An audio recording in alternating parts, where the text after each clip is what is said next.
Je parle 10 langues, déclara la jeune femme, ses mains menottées. Le juge éclata de rire. Bien sûr, et moi, je suis polyglotte, se moqua-t-il devant toute la cour. Mais lorsqu'elle ouvrit la bouche, son rire se glaça. La salle de la Cour de justice suprême n'avait jamais été aussi pleine. Chaque siège occupé, des personnes debout contre les murs, des journalistes aux caméras éteintes attendant le moment exact pour capturer la nouvelle du jour. Le murmure collectif créait une symphonie d'attente qui faisait vibrer la climatisation du vieil édifice judiciaire. Valentina Reyes s'avança vers l'estrade, les mains menottées. Ses pas résonnaient dans le silence soudain qui s'installa lorsque le huissier Raymond Cooper cria « Debout, la cour est en séance ». Tous se levèrent tandis que le juge Harrison Mitchell entrait par la porte latérale, portant une pile désordonnée de documents. C'était un homme de stature robuste, aux cheveux gris parfaitement peignés en arrière, et avec cette expression que seules des années de jugement de vie d'autrui peuvent sculpter sur un visage. Un mélange d'ennui, de supériorité et de dédain occasionnel. « Vous pouvez vous asseoir », ordonna Mitchell, laissant tomber les documents sur son bureau d'un coup sec qui fit sursauter plusieurs présents. Valentina resta debout entre deux huissiers, Patricia Mendoza, sa défenseur publique, à sa gauche. Patricia était une femme d'âge moyen qui portait sur ses épaules le poids de trop de cas et d'un budget trop maigre. Elle avait des cernes prononcées et ce tremblement à peine perceptible dans les mains qui trahit l'excès de caféine et le manque de sommeil. « Dossier numéro 47B 2024 », annonça le greffier. La Confédération contre Valentina Reyes.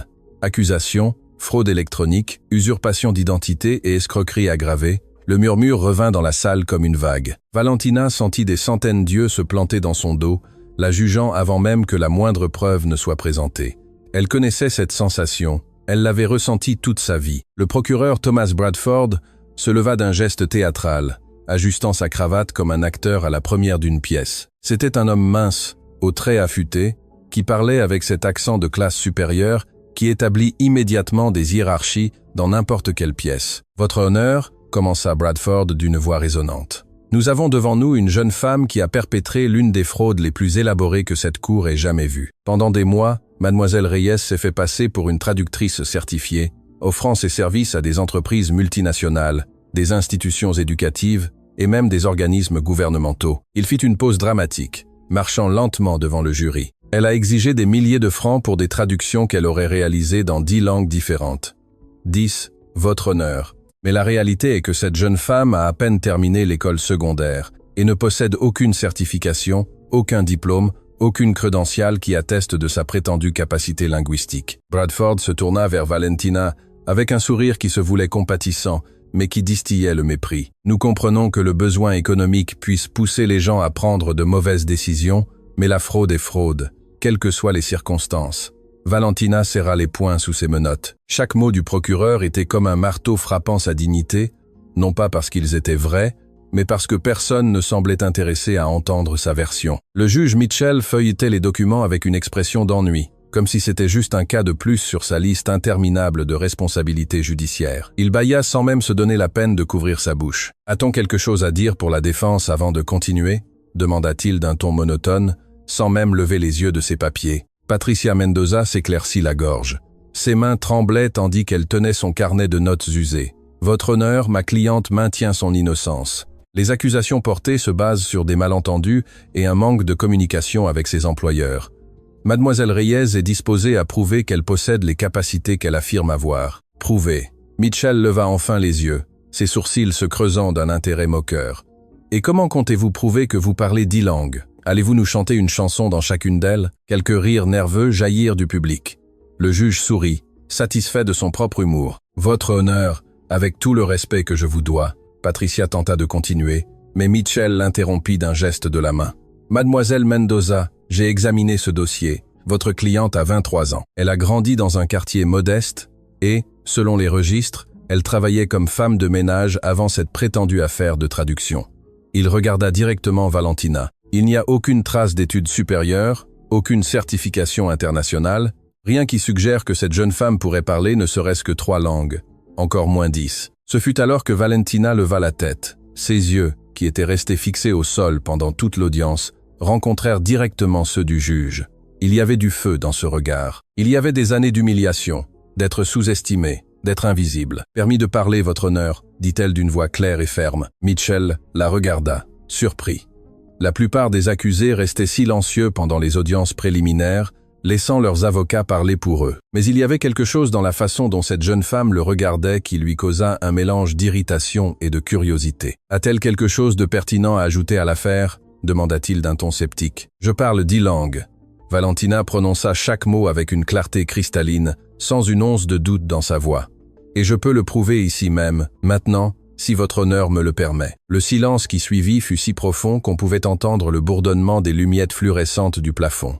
Tous les présents se penchèrent en avant, comme si l'univers lui-même retenait son souffle. Et alors, le juge Harrison Mitchell fit quelque chose que personne n'attendait. Il pencha la tête en arrière et lâcha un rire. Ce ne fut pas un rire poli ou contenu, ce fut un rire tonitruant, presque hystérique, qui fit vibrer sa corpulence sur le fauteuil de l'estrade. « C'est incroyable !» s'exclama-t-il entre deux rires, s'essuyant les larmes des yeux avec un mouchoir. « L'accusée veut nous prouver qu'elle parle 10 langues ici, dans ma cour. » D'autres rires se joignirent à celui du juge. Le procureur Bradford souriait largement, secouant la tête avec incrédulité. Certains membres du public riaient ouvertement, d'autres murmuraient des commentaires moqueurs. « Mademoiselle Reyes ?» Mitchell parvint à contrôler son rire suffisamment pour parler, bien que sa voix tremblait encore de diversion. « J'apprécie votre créativité, mais ceci est une cour de justice, pas une émission de talent télévisé. Nous n'allons pas perdre le temps du tribunal avec des démonstrations de cirque. Est-ce que la justice vous semble un cirque ?» La voix de Valentina coupa l'air comme un couteau. Le rire du juge se figea instantanément. Ses yeux se plissèrent et pendant un moment, un silence dangereux emplit la salle. « Pardonnez-moi. » Sa voix descendit sur un ton menaçant. Valentina fit un pas en avant, ignorant la traction d'avertissement que Patricia Mendoza lui donna au bras. « Avec tout le respect que je vous dois, votre honneur, vous venez de vous moquer de moi sans m'avoir écouté. Vous m'avez jugé sans me permettre de présenter ma défense. Si ça, ce n'est pas un cirque, je ne sais pas ce que c'est. » L'huissier Cooper fit un pas en avant, prêt à intervenir si la situation dégénérait, mais le juge leva une main pour l'arrêter. Mitchell se pencha en avant, appuyant ses coudes sur son bureau. « Vous avez du cran, mademoiselle Reyes. Je vous l'accorde, mais le cran ne vous sauvera pas des preuves qui pèsent contre vous. Les preuves mentent, » répondit Valentina. « Ou plutôt, les personnes qui les ont interprétées ont menti parce qu'elles ne se sont jamais donné la peine de vérifier si je pouvais vraiment faire ce que je disais. »« Félicens. » « Et pourquoi ferions-nous cela ?» intervint Bradford depuis son siège. « Pourquoi la Confédération devrait-elle dépenser des ressources à vérifier les affirmations fantasques de quelqu'un qui essaie clairement d'éviter les conséquences de ses actes ? Parce que c'est votre obligation. » Valentina se tourna vers le procureur, sa voix gagnant en force. « Votre obligation est de chercher la vérité, pas d'assumer la culpabilité en vous basant sur des préjugés. » Ordre. Mitchell frappa son marteau sur le bureau. « Mademoiselle Reyes, vous marchez sur un terrain dangereux. Je vous suggère de garder le silence avant que je ne vous accuse d'outrage au tribunal. » Valentina respira profondément. Elle pouvait sentir son cœur battre si fort qu'elle pensait que tout le monde dans la salle pouvait l'entendre. Mais elle n'allait pas reculer. Non, cette fois, elle avait reculé toute sa vie. « Votre honneur ?» Patricia Mendoza s'empressa d'intervenir.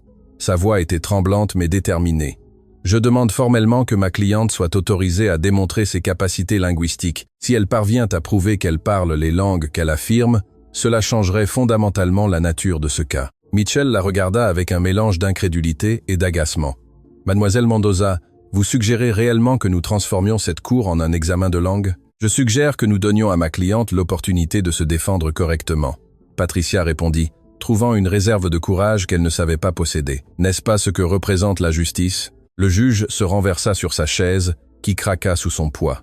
Il regarda Valentina pendant un long moment, ses yeux l'évaluant comme si elle était un puzzle qu'il ne pouvait pas résoudre. Il y avait quelque chose chez cette jeune femme qui le troublait. Ce n'était pas seulement son audace, c'était la certitude absolue dans ses yeux. « D'accord, » dit-il finalement, à la surprise générale dans la salle. « Je vais lui donner l'opportunité de se ridiculiser publiquement, mais lorsqu'elle échouera, et elle échouera, j'ajouterai des chefs d'accusation d'outrage au tribunal et d'entrave à la justice à sa liste déjà considérable de problèmes juridiques. » Il se tourna vers son greffier.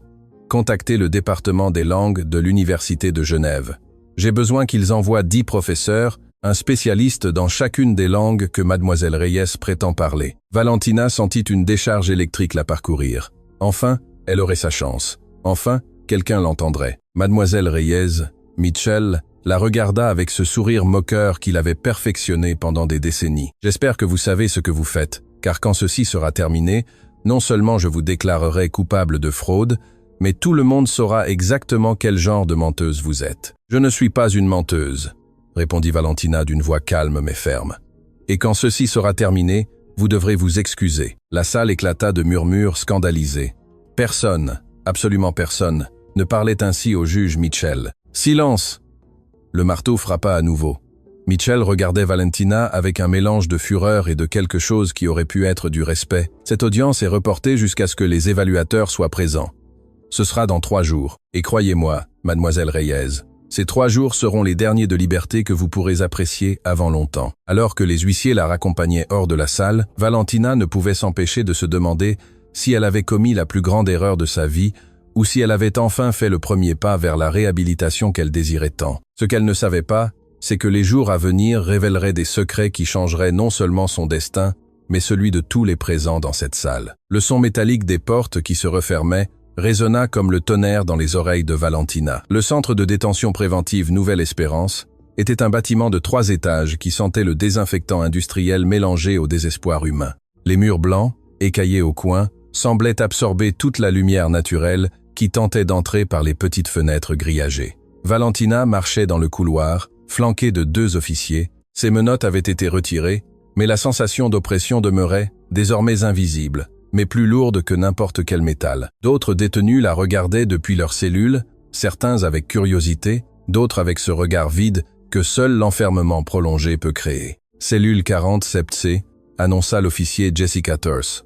Une jeune femme à l'expression professionnelle mais pas cruelle. Elle ouvrit la porte métallique avec un grincement qui résonna dans tout le couloir. « Tu as une compagne. J'espère que vous vous entendrez bien. » Valentina entra, et la porte se referma derrière elle d'un coup définitif qui la fit frissonner. La cellule était petite, 2 lits superposés étroits, un petit lavabo, des sanitaires sans intimité, et une fenêtre si haute qu'elle ne servait qu'à rappeler que le monde extérieur existait, mais qu'il était hors de portée. Sur le lit du bas, une femme d'âge moyen leva les yeux d'un livre usé. Carmen Estrada avait le visage marqué par des rides qui racontaient des histoires qu'elle ne partagerait probablement jamais. Ses cheveux gris étaient tirés en une tresse serrée, et ses yeux, bien que fatigués, conservaient encore une lueur d'intelligence. « Alors, c'est vous la célèbre polyglotte » dit Carmen, avec un sourire qui n'atteignit pas ses yeux. « Tout le centre parle de vous, la fille qui a défié le juge Mitchell et qui vit pour en parler. » Valentina s'assit sur le lit supérieur, sentant le matelas mince et dur sous son corps. Elle ne répondit pas immédiatement. Elle était épuisée, non seulement physiquement, mais émotionnellement. L'adrénaline de l'audience s'était évaporée, ne laissant qu'un vide lourd dans sa poitrine. « Je ne suis pas célèbre », dit-elle finalement. « Je suis juste quelqu'un qui en a eu marre d'être sous-estimé. » Carmen lâcha un rire sec. « Ici, à l'intérieur, nous en avons toutes marre de quelque chose. La différence, c'est que la plupart ont déjà abandonné. Tu as encore du feu. C'est dangereux dans un endroit comme celui-ci. » « Dangereux? Pourquoi? » « Parce que l'espoir fait plus mal que la résignation. » Carmen ferma son livre. « Tu parles vraiment 10 langues ?» Valentina hocha la tête, regardant le plafond taché de la cellule. « 11, en fait. Mais personne n'a demandé. 11. » Carmen se redressa, sincèrement intéressée. « Comment est-il possible qu'une fille de ton âge parle 11 langues ?» Pour la première fois depuis des jours, Valentina ressentit l'envie de parler. Peut être parce que Carmen ne la regardait pas avec moquerie ou dédain, peut être parce que dans ce petit espace claustrophobe, elles étaient toutes deux juste 2 êtres humains essayant de survivre. « Ma grand-mère », commença Valentina, sa voix s'adoucissant avec le souvenir. « Grand-mère Lucia, elle a travaillé toute sa vie comme femme de chambre pour des familles diplomatiques. Chaque fois qu'une famille partait, une autre arrivait. Allemand, français, chinois, russe, arabe. Elle a appris des bribes de toutes ces langues pour pouvoir communiquer, pour être indispensable. » Carmen écoutait en silence et Valentina continua. « Quand mes parents sont morts dans un accident de bus, j'avais 5 ans. Ma grand-mère m'a recueilli et m'a emmené avec elle dans toutes ces maisons. Pendant qu'elle nettoyait, cuisinait et repassait, je m'asseyais avec les enfants de ces familles. Je jouais avec eux, je mangeais avec eux, j'apprenais avec eux. » Sa voix se brisa légèrement en se remémorant. Les diplomates changeaient tous les 2 ou 3 ans. Chaque fois que je me faisais une amie, elle partait. Chaque fois que j'apprenais à communiquer parfaitement dans une langue, j'arrivais dans une nouvelle famille avec une langue différente. Mais je n'ai jamais arrêté d'apprendre. C'était ma façon de maintenir vivants ces souvenirs, ces connexions. « Et ta grand-mère » demanda doucement Carmen. « Elle est morte il y a 2 ans, attaque cardiaque. 50 ans de travail du soleil à la nuit ont fini par la tuer. » Valentina ferma les yeux très fort, et je me suis retrouvé seul, sans éducation formelle, sans certificat pour prouver ce que je savais, juste des langues dans ma tête, et aucun moyen de prouver qu'elles étaient réelles. Alors tu as commencé à travailler comme traductrice, compléta Carmen. J'ai essayé d'obtenir un emploi dans des agences officielles, mais toutes voulaient des diplômes universitaires, des certifications internationales. Personne ne voulait me donner une chance de prouver ce que je pouvais faire. La frustration était palpable dans sa voix. Alors j'ai créé ma propre entreprise.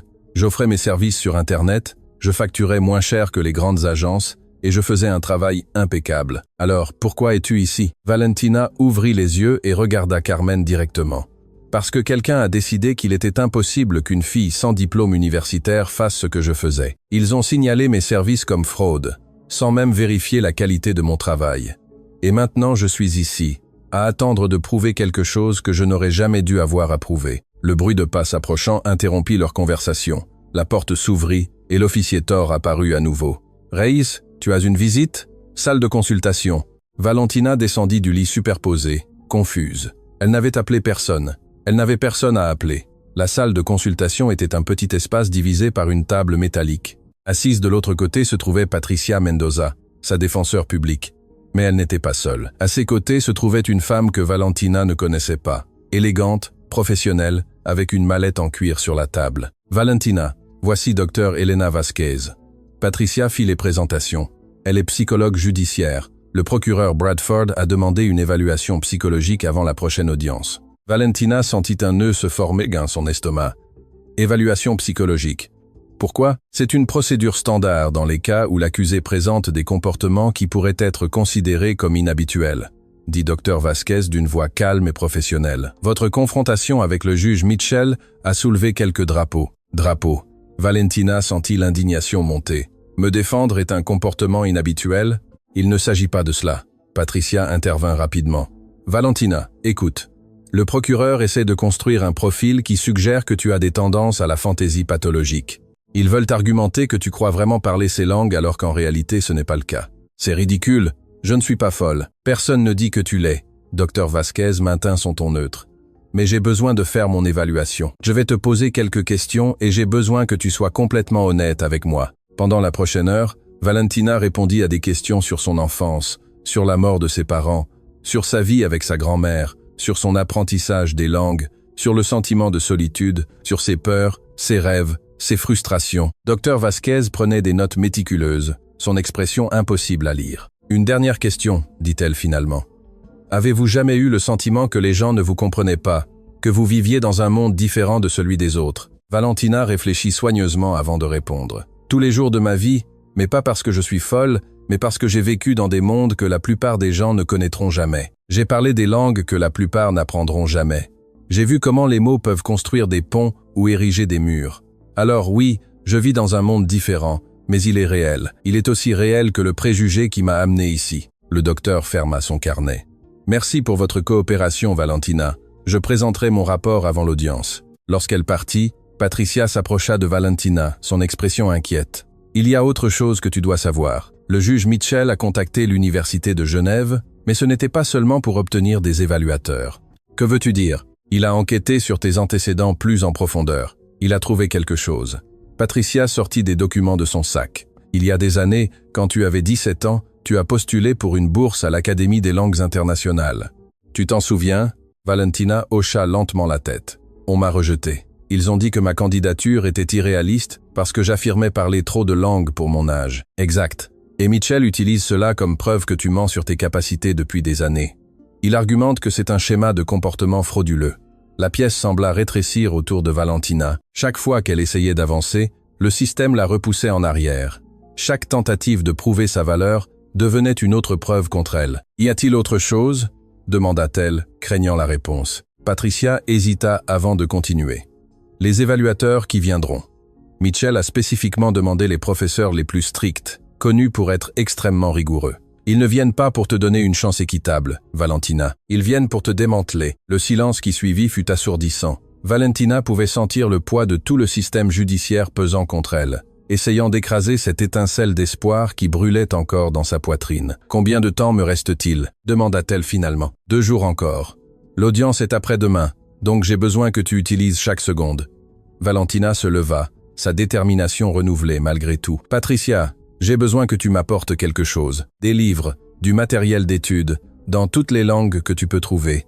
Si on veut me rendre les choses difficiles, alors je vais me préparer comme jamais dans ma vie. » Patricia la regarda avec un mélange d'admiration et de tristesse. « Valentina, même si tu prouves que tu parles ces langues, le procureur a d'autres accusations. Les clients qui ont signalé de la fraude, les plaintes concernant des traductions incorrectes. » « Traductions incorrectes. » Valentina l'interrompit. « Quelles traductions incorrectes ? Il y a 3 clients qui affirment que les traductions que tu as faites contenaient des erreurs graves qui leur ont coûté de l'argent et de la réputation. » Valentina sentit comme si on lui avait donné un coup de poing dans l'estomac. « C'est impossible. Je vérifiais chaque traduction 3 fois. J'étais méticuleuse. Je n'aurais jamais livré quelque chose avec des erreurs graves. As-tu des copies de ces traductions ? » « Toutes, sur mon ordinateur, mais la police l'a confisquée comme preuve. » Patricia prit note. « Je vais demander l'accès à ces fichiers. Si nous pouvons prouver que les traductions étaient correctes, cela démolirait une partie de l'accusation du procureur. » Quand Valentina retourna dans sa cellule, Carmen l'attendait avec une expression curieuse. « Mauvaise nouvelle ? Chaque jour pire ? Il ne s'agit pas seulement de prouver que je parle 10 langues devant des professeurs qui ont déjà décidé que je mens, » dit Valentina en s'affalant sur son lit. « Je dois aussi prouver que des traductions dont je sais qu'elles sont correctes ne contiennent pas d'erreur, et me défendre d'une évaluation psychologique qui me peindra probablement comme délirante. » Carmen siffla doucement. « Quand tu as dit que tu avais du feu, tu ne plaisantais pas. Mais, Valentina, es-tu sûre que tu veux continuer avec ça? Pourrais-tu accepter un accord, purger une peine moindre, continuer ta vie et abandonner? Accepter que le monde ait raison et que j'ai tort. Je ne peux pas, Carmen. Si j'abandonne maintenant, je trahirai ma grand-mère. Toutes ces années d'apprentissage, toutes ces jeunes filles qui ont du talent, mais pas les papiers pour le prouver. Alors repose-toi. » Carmen éteignit la lumière de la cellule. « Parce que dans 2 jours, tu auras besoin de chaque gramme de force que tu as. » Dans l'obscurité, Valentina ferma les yeux, mais ne put dormir.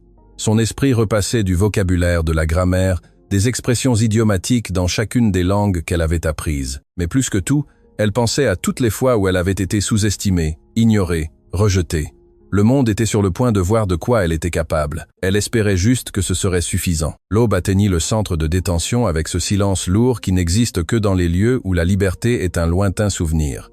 Valentina n'avait pas dormi. Ses yeux brûlaient de fatigue, mais son esprit continuait de traiter des conjugaisons verbales, des structures grammaticales, des expressions idiomatiques en mandarin, en arabe, en allemand, en français. Carmen ronflait doucement sur le lit inférieur, un son réconfortant au milieu de tant d'incertitudes. Valentina avait passé la nuit à murmurer des mots à voix basse, chaque langue coulant comme des rivières qui convergeaient vers l'océan de sa mémoire. Le bruit de pas, s'approchant, interrompit sa concentration. Il était trop tôt pour le petit déjeuner. La porte métallique s'ouvrit et l'officier Thor apparut avec une expression sérieuse. « Reyes, tu as une visite ? Salle de consultation. » Maintenant Carmen se réveilla en sursaut. « Si tôt, qui rend visite avant l'aube ?» Valentina descendit de son lit superposé, son cœur commençant à battre plus vite. Elle suivit Thor dans les couloirs vides, l'écho de ses pas résonnant comme des tambours de guerre. Quand elles arrivèrent à la salle de consultation, la surprise sur le visage de Valentina fut évidente. Assis de l'autre côté de la table, il y avait un homme d'origine asiatique à l'expression angoissée et une mallette d'affaires sur les genoux. Elle le reconnut immédiatement. Ingénieur Chen. « Valentina !» murmura-t-elle incrédule. David Chen se leva brusquement, ses mains tremblant visiblement. C'était l'un des 3 clients qui avait signalé ces traductions comme frauduleuses. Il travaillait pour une entreprise technologique qui avait besoin de documents traduits de l'anglais au mandarin pour une expansion en Chine. « Mademoiselle Reyes, je dois vous parler. » Sa voix sortait hachée, comme si chaque mot lui coûtait un effort physique. « Je n'ai pas beaucoup de temps. Mon avocat ne sait pas que je suis ici. » Thor ferma la porte, mais resta à l'intérieur. Protocole standard pour les visites non autorisées officiellement. « Que faites-vous ici ?» Valentina s'assit lentement, essayant de traiter cette situation surréaliste. Chen se passa les mains sur le visage et Valentina remarqua les cernes profonds, la tension sur ses épaules. « Je suis venu vous dire la vérité que j'aurais dû dire dès le début. » Le silence qui suivit fut si dense que Valentina pouvait entendre son propre pouls. « Vos traductions étaient parfaites. » Chen laissa échapper les mots comme s'il avait retenu son souffle pendant des mois. « Chaque document que vous avez traduit pour mon entreprise était impeccable, mieux que n'importe quelle agence professionnelle que nous avions utilisée auparavant. Les partenaires à Beijing ont été impressionnés par la précision technique et la sensibilité culturelle. » Valentina sentit comme si le sol se dérobait sous ses pieds. Alors, pourquoi? Parce que mon patron, le PDG, a découvert que j'avais fait appel à vos services sans vérifier vos qualifications universitaires. Chen baissa le regard, la honte évidente dans chaque ligne de son visage. Il m'a menacé de me licencier si je ne trouvais pas un moyen de justifier pourquoi j'avais dépensé des fonds de l'entreprise pour une traductrice non certifiée, et il a décidé de détruire ma vie pour sauver son travail. Valentina ressentit un mélange de fureur et de réhabilitation grandissant dans sa poitrine. Ce n'était pas si simple. Chen leva les yeux, ses yeux brillants de larmes non versées. Maître Roberto Fuentes, l'avocat d'entreprise de notre société, a suggéré que nous signalions les traductions comme défectueuses. Il a dit que c'était la seule façon de récupérer l'argent et de protéger l'entreprise de toute responsabilité légale. Il a suggéré de mentir. La voix de Valentina monta d'un ton. Il a suggéré de protéger les intérêts corporatifs. Chen corrigea amèrement. Dans le monde des affaires, mademoiselle Reyes, la vérité est secondaire à la survie financière. Mais je n'ai pas pu dormir depuis que j'ai signé cette fausse déclaration. J'ai une fille de votre âge. Chaque fois que je la regarde, je vois votre visage aux nouvelles, être humilié publiquement pour quelque chose que vous n'avez pas fait. Valentina respira profondément, essayant de contrôler les émotions qui menaçaient de la submerger. Pourquoi me dites-vous cela maintenant? Pourquoi pas avant le procès? Parce que je suis un lâche, admit Chen d'une voix brisée.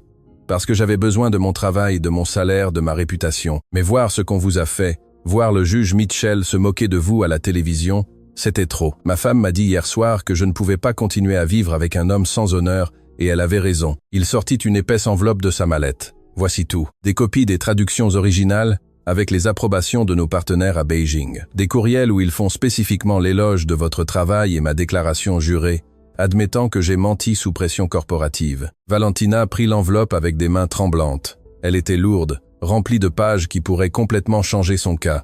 « Ingénieur Chen, comprenez-vous ce que cela signifie pour vous ?» demanda-t-elle doucement. « Admettre le parjure pourrait vous mener en prison. »« Je le sais. » Chen sourit tristement. « Mais je préfère être en prison avec mon honneur intact que libre comme un menteur. Ma fille mérite un père dont elle puisse être fière. » Thor s'approcha de la table. « Monsieur, je dois vous escorter dehors. Cette visite est déjà irrégulière. » Chen se leva, mais avant de partir, il regarda Valentina droit dans les yeux. « Mademoiselle Reyes, vous êtes extraordinaire. Ne laissez personne vous convaincre du contraire. Et si vous me permettez un conseil, quand vous serez dans cette salle demain, ne vous contentez pas de prouver que vous parlez ces langues, prouvez pourquoi cela importe. Prouvez que le vrai talent n'a pas besoin de certificat pour être valide. » Quand il partit, Valentina resta seule dans la salle, serrant l'enveloppe comme si c'était un gilet de sauvetage.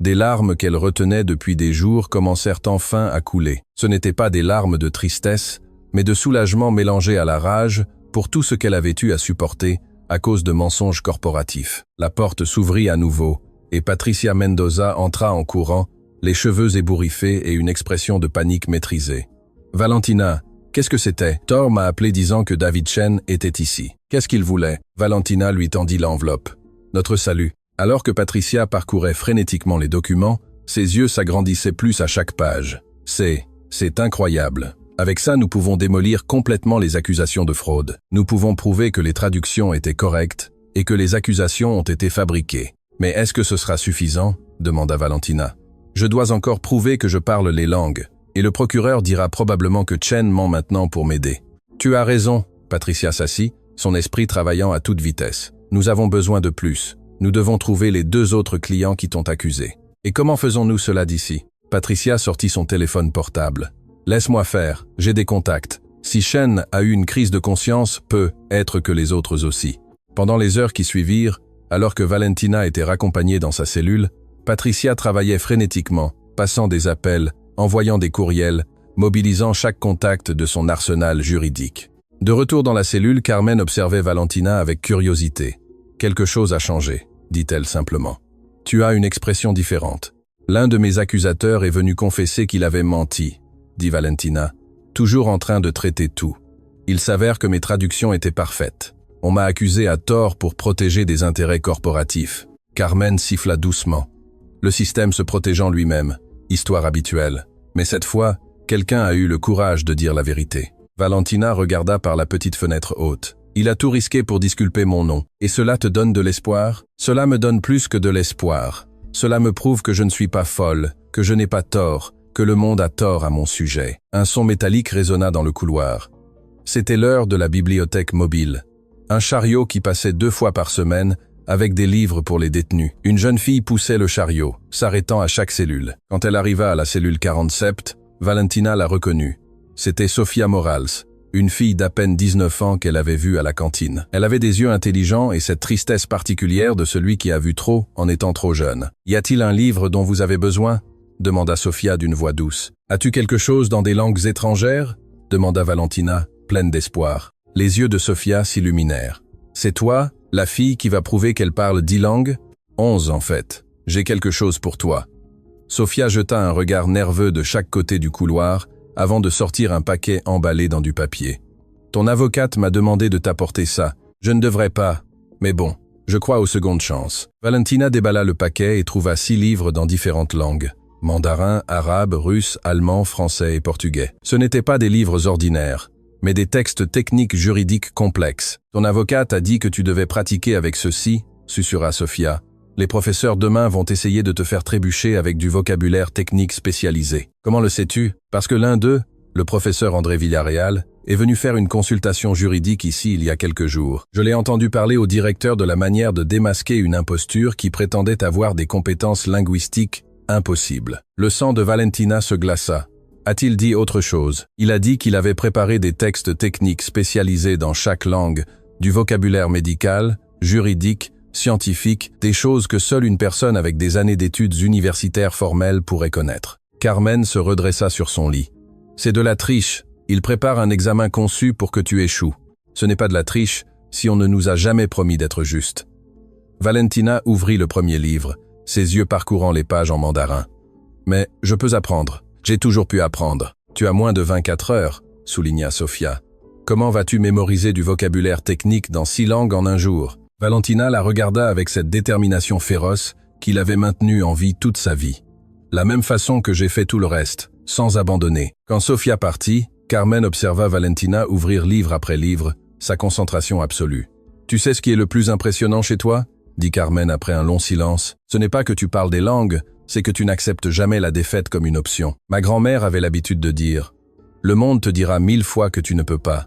Tu as seulement besoin de le prouver une fois pour montrer que tu peux. » Valentina passa le reste de la journée et toute la nuit plongée dans ses livres. Elle mangea à peine, elle bougea à peine. Carmen lui apportait de l'eau, lui rappelait de respirer, mais Valentina était dans un autre monde, un monde de mots, de significations, de connexions linguistiques. Quand la première lumière de l'aube commença à filtrer par la haute fenêtre, Valentina ferma le dernier livre. Ses yeux étaient rouges, son corps tremblait d'épuisement, mais il y avait quelque chose de différent dans son expression. « Prête ?» demanda Carmen. « Prête !» répondit Valentina. Torres arrivato. « Reyes, c'est l'heure, ton avocate t'attend, c'est aujourd'hui le grand jour. » Alors qu'elle marchait dans les couloirs vers la sortie, d'autres détenus commencèrent à frapper aux portes de leurs cellules. Ce n'était pas un son menaçant, mais de soutien. Beaucoup d'entre eux avaient entendu son histoire. Beaucoup d'entre eux avaient été jugés pour ce que le système croyait qu'ils étaient, plutôt que pour ce qu'ils étaient réellement. « Prouve-leur !» cria quelqu'un. « Ne les laisse pas t'écraser. » Une autre voix se joignit. Valentina ressentit une énergie étrange la parcourir. Elle n'était pas seule, elle n'avait jamais été seule. Tous ces visages anonymes derrière les portes de métal étaient des rappels qu'il y avait plus de personnes comme elle, attendant une chance de prouver leur vérité. Patricia l'attendait dans le zone de traitement avec quelque chose d'inattendu. Une valise. « Qu'est-ce que c'est ?» demanda Valentina. « Ton avenir, si tout se passe bien. » Patricia ouvrit la valise révélant un ensemble professionnel. « Tu n'entreras pas dans cette salle comme une accusée. Tu entreras comme la professionnelle que tu es. » Alors que Valentina se changeait, Patricia lui donna les dernières nouvelles. « J'ai trouvé le 2e client. Il est prêt à témoigner que son accusation était également fausse. Le 3e ne répond toujours pas, mais 2 sur 3 suffisent pour créer un doute raisonnable. Et l'évaluation psychologique. » Patricia fit une grimace. « Le docteur Vasquez a présenté son rapport. Il est mitigé. Il ne dit pas que tu es folle, mais il ne te défend pas complètement non plus. Il suggère que tu as une personnalité non conventionnelle avec une grande confiance en tes compétences autodidactes. C'est juste une façon élégante de dire qu'ils ne me font pas confiance. Exact. C'est pourquoi tu dois être parfaite aujourd'hui. Non pas juste bonne, parfaite. » Le véhicule de transport les emmena au tribunal. Le bâtiment paraissait différent à la lumière de l'aube, plus imposant, plus intimidant, comme un colisée romain où des gladiateurs se battaient pour leur vie. Mais Valentina n'était plus la même personne qui était entrée là des jours auparavant. Elle avait maintenant des preuves, des alliés, et plus important encore, Elle avait la vérité. La salle du tribunal était encore plus pleine que la première fois. Les caméras de nouvelles remplissaient chaque coin autorisé. Des journalistes chuchotaient entre eux et au premier rang, 10 professeurs de l'Université de Genève attendaient avec des expressions allant de la curiosité au mépris ouvert. Le juge Mitchell entra avec la même arrogance que d'habitude, mais lorsque son regard rencontra celui de Valentina, quelque chose changea dans ses yeux. Peut-être reconnaissait-il que ce ne serait pas la victoire facile qu'il avait anticipée. « Que le spectacle commence !» murmura-t-il en frappant son marteau. Et ainsi commença le jour qui changerait tout. Le marteau du juge Mitchell résonna comme un coup de feu dans la salle bondée. Le murmure collectif s'éteignit instantanément, remplacé par une tension si dense que l'air lui-même semblait vibrer d'anticipation. Ordre dans la salle. Mitchell prononça les mots avec ce ton autoritaire qu'il avait perfectionné pendant des décennies sur l'estrade. Ses yeux parcoururent la foule avant de se poser sur les 10 professeurs assis dans une rangée spéciale devant l'estrade. Professeurs de l'Université de Genève, merci de votre présence. Aujourd'hui, nous allons effectuer une évaluation qui, franchement, je considère comme une perte de temps, mais que l'accusé a insisté pour mener à bien. Valentina était debout à côté de Patricia. Sa posture était droite malgré l'épuisement qu'elle ressentait dans chaque fibre de son être. 24 heures sans dormir, étudiant du vocabulaire technique que la plupart des gens mettraient des années à maîtriser, mais elle n'était pas la plupart des gens. Le professeur André Villarreal se leva, ajustant ses lunettes d'un geste qui transmettait une supériorité académique. C'était un homme de complexion mince, aux cheveux foncés, peigné en arrière avec du gel. Et cette expression de celui qui considère que la connaissance formelle est la seule connaissance valable. « Votre honneur », commença-t-il d'une voix claire et académique. « Mes collègues et moi avons préparé une série d'évaluations rigoureuses. Il ne s'agit pas simplement de converser dans différentes langues, mais de démontrer une maîtrise technique, une compréhension culturelle profonde et une capacité de traduction spécialisée. Procédez. » Mitchell fit un geste de la main, se renversant sur sa chaise comme s'il était sur le point d'assister à un spectacle de magie bon marché.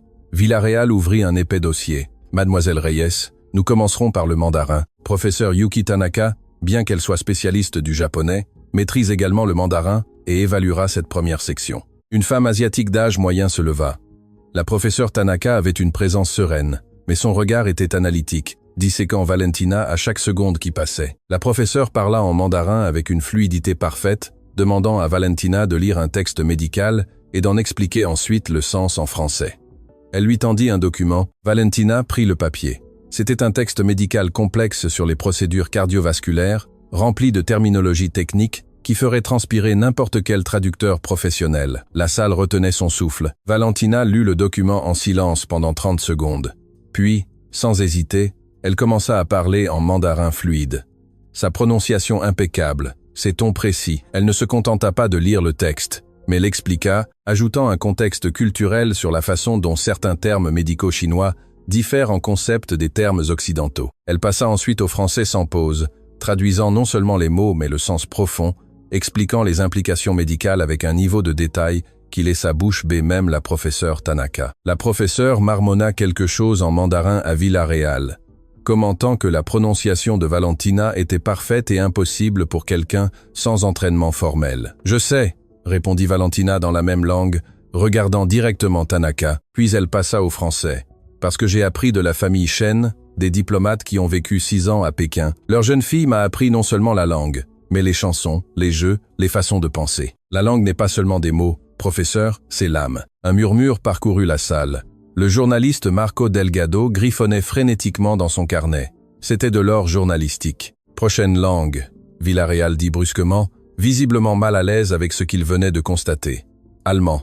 Professeur Hans Müller. » Müller était un homme corpulent avec une barbe blonde et une expression sévère typiquement germanique. Il se leva et parla en allemand fermé avec un accent délibérément compliqué, demandant à Valentina d'expliquer les clauses d'un contrat juridique et leurs implications légales. Il lui tendit un contrat juridique dense, rempli de jargon juridique allemand, qui aurait même mis au défi des avocats natifs. Valentina le lut et, encore une fois, sa réponse fut plus que parfaite. Elle ne se contenta pas de traduire, mais identifia des problèmes juridiques potentiels dans le contrat, souligna des ambiguïtés linguistiques qui pourraient causer des litiges, et fit tout cela tout en alternant fluidement entre l'allemand et le français. Müller la regardait avec un mélange d'étonnement et de désarroi. Il lui demanda en allemand où elle avait appris tout cela. Valentina répondit en allemand fluide avant de traduire en français.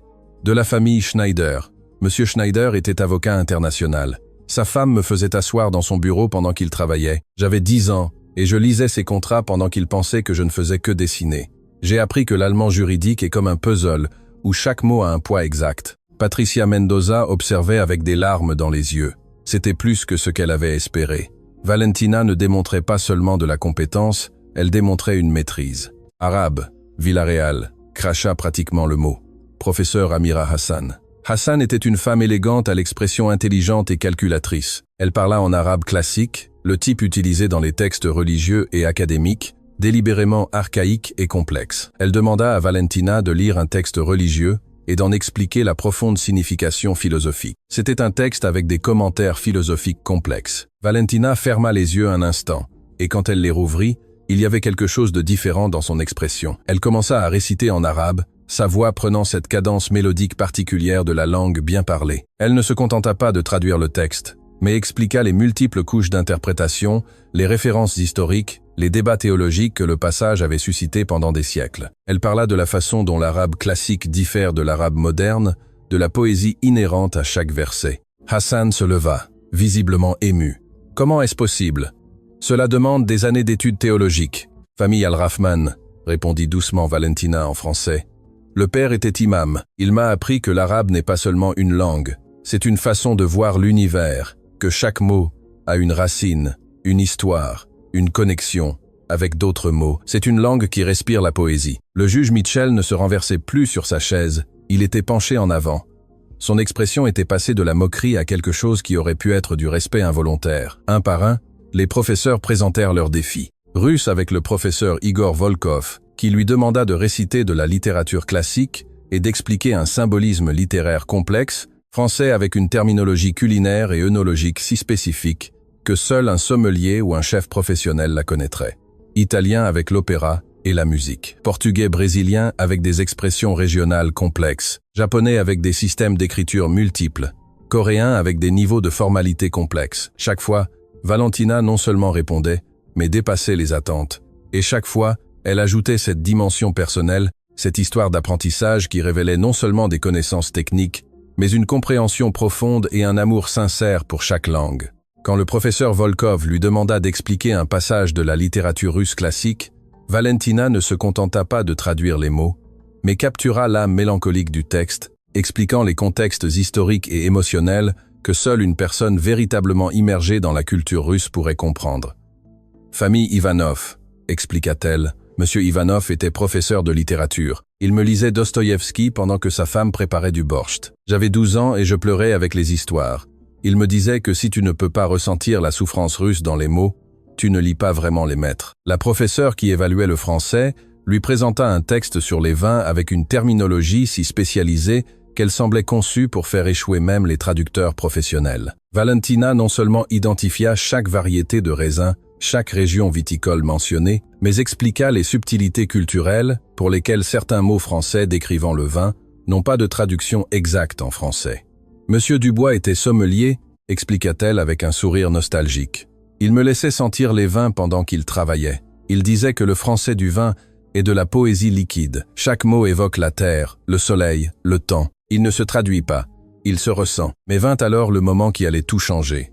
La dernière langue était l'hébreu. Villarreal, qui maîtrisait également l'hébreu, en plus du français, se leva personnellement pour cette évaluation. Il avait gardé ce qu'il considérait comme son coup de maître pour la fin. « Mademoiselle Reyes », dit-il avec un sourire qui n'atteignait pas ses yeux, « ce dernier texte est particulièrement difficile. C'est un traité philosophique ancien sur l'éthique et la justice, extrêmement complexe même pour des chercheurs dévoués. Il lui tendit le document. » Valentina commença à lire et soudain son expression changea. Ce n'était pas de la confusion ou de la difficulté, c'était de la reconnaissance. « Professeur Villarreal », dit-elle lentement, « ce texte, je connais ce texte, vous le connaissez. » Villarreal sourit avec suffisance.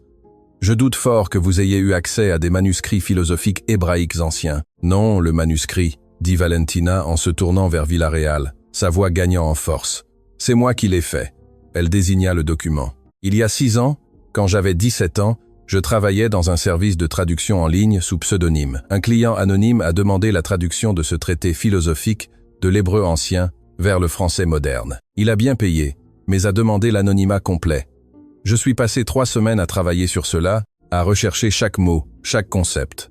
Ce fut l'un de mes premiers travaux professionnels. Elle se tourna vers Villarreal, sa voix gagnant en force. « Et vous, professeur Villarreal, vous avez publié un article académique il y a 4 ans intitulé « Nouvelles interprétations des textes éthiques hébreux ». J'ai lu cet article. Vous avez utilisé ma traduction mot pour mot sans aucune attribution. La salle explosa de murmures scandalisés. Villarreal pâlit visiblement. « C'est une accusation absurde », bégaya-t-il. « Avez-vous une preuve ? J'ai tous mes fichiers de travail », répondit calmement Valentina, y compris les notes de traduction, les versions préliminaires, la correspondance avec le client, tout sauvegardé sur mon ordinateur, le même ordinateur qui est en possession du parquet comme preuve. Patricia Mendoza se leva d'un bond. « Votre honneur, je demande un accès immédiat à ces fichiers numériques. Si ce que ma cliente dit est vrai, cela ne démontre pas seulement sa compétence, mais expose du plagiat académique. » Le procureur Bradford semblait un animal acculé. « Votre honneur, ceci est une distraction. Ce n'est pas pertinent pour l'affaire. »« Pas pertinent ?» Mitchell trouva enfin sa voix. « Monsieur Bradford, si l'accusé peut prouver qu'un des évaluateurs que j'ai choisi a utilisé son travail sans crédit, cela est extrêmement pertinent pour cette affaire. Cela montre qu'elle n'est pas seulement compétente, mais qu'elle l'est depuis des années. » Il se tourna vers Villarreal, son expression maintenant froide. « Professeur Villarreal, avez-vous quelque chose à dire ?» Villarreal ouvrit et ferma la bouche comme un poisson hors de l'eau. Les autres professeurs le regardaient avec des mélanges de choc et de dégoût. Dans le monde académique, le plagiat était le péché impardonnable. J'ai reçu cette traduction d'un collègue. Je ne savais pas que c'était d'un service en ligne. J'ai supposé que c'était du domaine public. Vous avez supposé. La professeure Hassan se leva, sa voix tranchante. Professeur Villarreal, le protocole académique exige de vérifier la source de tout matériel. C'est élémentaire. Le professeur Muller ajouta d'un ton sévère. Si c'est vrai, l'Université de Genève devra enquêter formellement. Mitchell frappa son marteau. Ordre, huissier Cooper. Apportez l'ordinateur de la preuve. Maintenant, pendant qu'ils attendaient, Valentina resta debout, son cœur battant fort, mais son expression calme. Elle avait attendu 6 ans pour ce moment, 6 ans depuis qu'elle avait vu son travail publié sous le nom d'un autre. Elle n'avait jamais pensé que la justice arriverait de cette manière, mais la vie avait des façons étranges de boucler la boucle. Cooper revint avec l'ordinateur portable dans un sac de preuves. Le technicien de la cour l'alluma, et sous surveillance judiciaire, Patricia navigua jusqu'au fichier que Valentina indiquait. Là était tout. Les versions préliminaires de la traduction datées de 6 ans, les notes détaillées expliquant chaque décision de traduction, les courriels avec le client, et le plus condamnant, la version finale, identique mot pour mot, à celle que Villarreal avait publiée dans son article prétendument original. Mitchell examina les fichiers personnellement, son expression devenant plus sombre à chaque document qu'il révisait. Finalement, il leva les yeux vers Villarreal. « Professeur, je suggère fortement que vous contactiez votre syndicat. Vous aurez besoin d'une représentation légale. » Il se tourna vers les 9 autres professeurs. « Quelqu'un d'autre a-t-il des doutes sur la compétence linguistique de Mademoiselle Reyes ?» Un par un, chaque professeur secoua la tête. La professeure Hassan se leva même. « Votre honneur, dans mes 20 ans d'évaluation de compétences linguistiques, je n'ai jamais vu personne avec la maîtrise que cette jeune femme a démontrée aujourd'hui. Non seulement elle parle ces langues, elle les vit, elle les comprend à des niveaux que la plupart des universitaires ne peuvent qu'aspirer. Et elle l'a fait sans ressources, sans privilèges, juste avec de la détermination et un amour sincère pour l'apprentissage. » Les mots de Hassan résonnèrent dans la salle. Michel se renversa sur sa chaise, se passant une main sur le visage. Pour la première fois depuis des décennies, il semblait vraiment incertain de la manière de procéder. « Monsieur Bradford, dit-il finalement, avez-vous quelque chose d'autre à présenter ?» Le procureur se leva lentement. Il savait qu'il avait perdu. « Votre honneur, à la lumière de ces développements et compte tenu que 2 des 3 clients plaignants ont retiré leurs accusations et ont avoué avoir menti sous pression corporative, la procureure demande le retrait de toutes les accusations. » Le murmure dans la salle se transforma en un rugissement. Mitchell frappa son marteau à plusieurs reprises. « Ordre! Ordre dans ma salle !» Quand le silence revint, Michel regarda Valentina pendant un long moment. Dans ses yeux, il y avait quelque chose qui n'y avait jamais été auparavant. « Excusez-moi, mademoiselle Reyes », commença sa voix, inhabituellement douce. « Cette cour vous doit des excuses. Je vous dois des excuses. J'ai permis que les préjugés obscurcissent mon jugement. J'ai supposé que le talent extraordinaire nécessitait une validation institutionnelle, alors que vous avez démontré que le véritable talent transcende les institutions. » Il fit une pause, comme si les mots suivants lui coûtaient un effort physique à prononcer. « Toutes les accusations contre vous sont retirées. Vous êtes libre de toute accusation. De plus, J'ordonne que votre ordinateur et tous vos effets personnels vous soient rendus immédiatement. » Il frappa le marteau une dernière fois. « Cette affaire est close. » La salle éclata en applaudissements. Patricia embrassait Valentina, toutes deux pleurant. Les journalistes se précipitèrent vers les sorties pour publier la nouvelle. Les professeurs entourèrent Valentina, offrant des excuses, des offres d'emploi, des opportunités académiques. Mais Valentina ne pouvait penser qu'à une chose. Enfin, après toute une vie à être sous-estimée, le monde avait entendu sa voix, et cette voix avait parlé en 11 langues. Les portes du centre de détention Nouvelle-Espérance s'ouvrirent dans un grincement métallique qui sonna comme de la musique céleste. Valentina fit son premier pas de femme libre dans des jours qui avaient semblé des années. Le soleil de l'après-midi lui frappa le visage avec une intensité qui faillit la faire reculer. Liberté, réhabilitation, justice. Mais la scène qui l'attendait dehors n'était pas la tranquillité qu'elle avait imaginée. Des dizaines de journalistes se jetèrent sur elle comme des vagues se brisant contre la côte. Des caméras clignotant, des microphones tendus comme des tentacules, des voix criant des questions qui se mélangeaient dans un chaos incompréhensible. « Mademoiselle Reyes, comment vous sentez-vous? Valentina va-t-elle poursuivre en justice le juge Mitchell? Parlez-nous du professeur Villarreal. Est-il vrai qu'il parle 11 langues ?» Patricia apparut à ses côtés, formant un bouclier protecteur avec son corps pendant qu'elle tentait de se frayer un chemin vers le véhicule qui les attendait. Mais avant qu'elles ne puissent avancer 2 mètres, une femme élégante s'interposa directement sur leur chemin. Elle était d'une stature imposante, les cheveux argentés, parfaitement coiffés, un costume qui criait pouvoir et argent. Linda Harrington, selon l'identification professionnelle qu'elle portait autour du cou, PDG, The Harrington Global Translation Services. Mademoiselle Reyes, sa voix coupa le bruit ambiant avec une autorité naturelle. « Je suis Linda Harrington. J'ai besoin de vous parler maintenant. Madame Harrington, ma cliente vient d'être libérée. » Patricia intervint. « Ce n'est pas le moment approprié. Je comprends parfaitement, mais ce que j'ai à vous dire ne peut pas attendre. » Harrington regarda directement Valentina, ignorant complètement Patricia. « Votre cas a généré une attention internationale. J'ai 17 offres d'emploi de différents pays pour vous et quelque chose de plus important, des informations sur votre grand-mère que je crois que vous voudrez entendre. » Valentina s'arrêta net. « Ma grand-mère? Que savez-vous sur ma grand-mère? Pas ici. » Harrington pointa vers une limousine noire garée discrètement à mi-chemin de la rue. « 5 minutes de votre temps. Si après vous voulez partir, je vous y emmènerai personnellement. » Patricia serra le bras de Valentina en avertissement, mais il y avait quelque chose dans les yeux de Harrington qui n'était pas menaçant. C'était de l'urgence mélangée au respect. « D'accord, Valentina, » accepta-t-elle. 5 minutes. À l'intérieur de la limousine, loin du chaos des journalistes, Harrington lui tendit une mallette en cuir. « Il y a 20 ans, j'étais directrice des ressources humaines dans l'une des agences de traduction les plus prestigieuses du pays. Votre grand-mère, Lucia Reyes, a postulé pour un poste. Nous l'avons rejeté. » Valentina sentit une pointe de douleur dans sa poitrine. « Pourquoi me racontez-vous cela? Parce que nous avons commis la même erreur que le système a commise avec vous. Lucia parlait 6 langues couramment, mais elle n'avait pas de diplômes universitaires. Nous l'avons rejetée, sans même l'évaluer correctement. Elle m'a écrit une lettre après cet entretien, une lettre que j'ai gardée pendant 2 décennies parce que j'avais trop honte pour la relire. » Harrington sortit une enveloppe jaunie de la mallette. La calligraphie était celle de sa grand-mère. Valentina la reconnaîtrait partout. « Lisez-la. » Harrington insista, les mains tremblantes. Valentina ouvrit l'enveloppe et commença à lire. Les mots de sa grand-mère jaillissaient de la page comme un fleuve de sagesse et de douleur. « Ma chère Madame Harrington, je ne vous blâme pas de me rejeter. Le monde fonctionne avec des papiers, pas avec des capacités. Mais je veux que vous sachiez que je consacrerai ma vie à m'assurer que ma petite fille n'aura jamais à mendier pour des opportunités qu'elle mérite. Je lui apprendrai tout ce que je sais, et un jour, quand elle réussira, j'espère qu'elle se souviendra que le talent n'a pas besoin de validation externe pour être réel. » Valentina termina de lire, les larmes coulant sur ses joues.